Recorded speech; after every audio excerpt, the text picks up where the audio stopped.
अस्सलाम वालेकुम YouTube, welcome to बिबली boot. आज मैं आपको ओरिजिन ऑफ प्रोपेगेंडा बताने जा रहा हूँ। और ये जो प्रोपेगेंडा की टर्म है, ये आई थी कैथलिक चर्च ने इसको क्रिएट किया था 1622 में।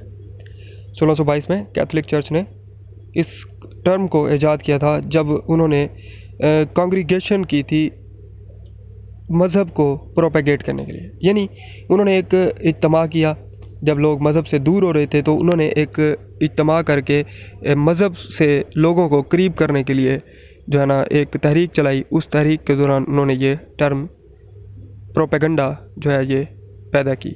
ये इसका जो ओरिजिन है बेसिकली ये वहाँ से है। अब ये जो टर्म थी comes from congregation D propaganda fight, congregation for the propagation of faith, कि एक इज्तिमा जिसमें मज़हब को प्रोपेगेट किया जा रहा है या फैलाया जा रहा है। एस्टैब्लिश्ड बाय कैथलिक चर्च इन 1622। अब बेसिकली ना इसका ये है कि ये वक्त था रिफॉर्मेशन का, 1622 वाला जो वक्त था, ये मतलब 17वीं जो सदी थी, ये बेसिकली रिफॉर्मेशन का वक्त था जब नए ख्यालात आए। फॉर एग्ज़ाम्पल गैलीलियो जो था, जब वो आया तो उसने आकर कहा कि जो सूरज है ये साकित है, जबकि ज़मीन जो है ये घूम रही है। इससे पहले जो इनकी बुक्स में था उसके मुताबिक, यानी इनका जो दीन कहता था, ईसाई जो थे वो कहते थे, और या हम कह सकते हैं कि जो चर्च था, चर्च कहता था कि जो सूरज है वो घूमता है जबकि जो ज़मीन है वो स्टिल है। अब जब उसने ये बात कर दी गैलीलियो ने, उसने बिल्कुल उलट बात कर दी, मुखालिफ बात कर दी कि जो है ना इसको हम क्या कहेंगे रिफॉर्मेशन, कि भाई जो सन है वो क्या करता है, वो रिवॉल्व नहीं करता बल्कि सन स्टिल है, जबकि अर्थ जो होती है वो ज़मीन होती है वो सूरज के गिर्द घूमती है या गर्दिश करती है। अब ये बात जब लोगों को पता चलने लगी तो उसने जब उसने वो टेलीस्कोप ईजाद किया था तो उसने उसके ज़रिए से ये बयानात पेश किए थे। तो चर्च ने इसको जो है तलब कर लिया। जब गैलीलियो वहाँ गया तो चर्च ने कहा कि आपने ये बात की तो किस तरह से की, या तो आप अपनी इस बात से पीछे हट जाएं, नहीं तो हम आपको फांसी दे देंगे, हम आपको मार देंगे।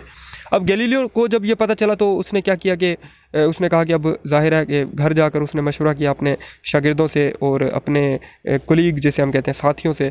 तो उन्होंने कहा कि आखिर बिल आखिर जो है, मतलब मैं आपको मुख्तसरन बता देता हूँ कि बिल आखिर ये नतीजा निकला कि अगर मैं इस बात से इनकार कर लेता हूँ तो मेरी ज़िंदगी बच जाएगी और मैं अपने काम को मज़ीद बढ़ा सकूँगा, इस रिसर्च को आगे लोगों तक पहुँचा सकूँगा।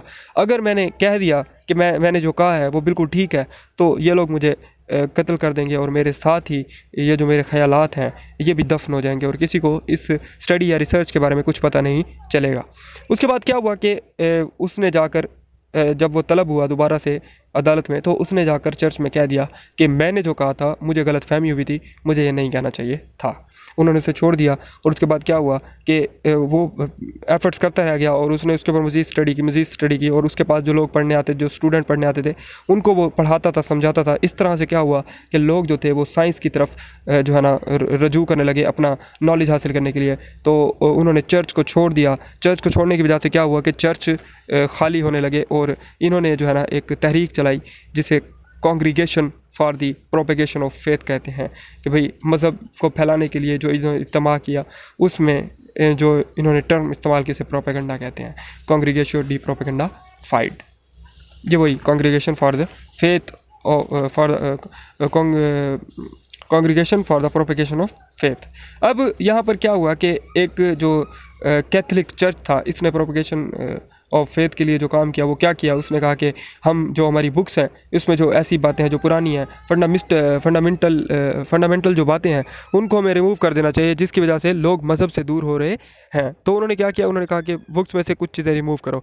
लेकिन उसी दौरान ही कैथलिक चर्च के अगेंस्ट एक जो है ना फ़िरका इनका खड़ा हुआ जिसे प्रोटेस्टेंट कहा जाता है। उस गिरोह ने क्या किया, उन्होंने कहा कि ये जो तुम लोग कर रहे हो ये गलत कर रहे हो, तुम्हें किताबों में से कुछ भी रिमूव नहीं करना चाहिए, ये अल्लाह की किताबें हैं और इनके अंदर से तुम कुछ भी तब्दील नहीं कर सकते।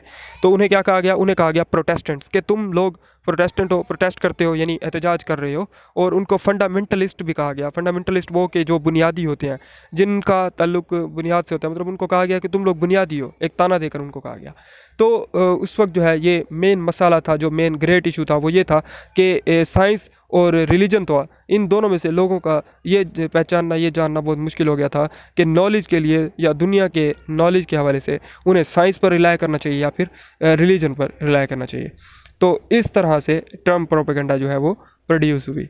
तो इन्होंने जो है ना इस प्रोपेगेंडा को इस्तेमाल किया ताकि लोगों को दीन के, मज़हब के करीब लाया जा सके। उम्मीद करता हूँ आपको आज की वीडियो अच्छी लगी होगी, ओरिजिन ऑफ प्रोपेगेंडा समझ आया होगा। तो मज़ीद हम बात करेंगे इंशाल्लाह अपनी नेक्स्ट वीडियो में। तब तक के लिए अल्लाह हाफिज़, स्टे होम, स्टे सेफ़। और उसके साथ साथ चैनल को सब्सक्राइब अगर आपने कर लिया तो वेल एंड गुड, अगर नहीं किया तो जल्दी से कर लें।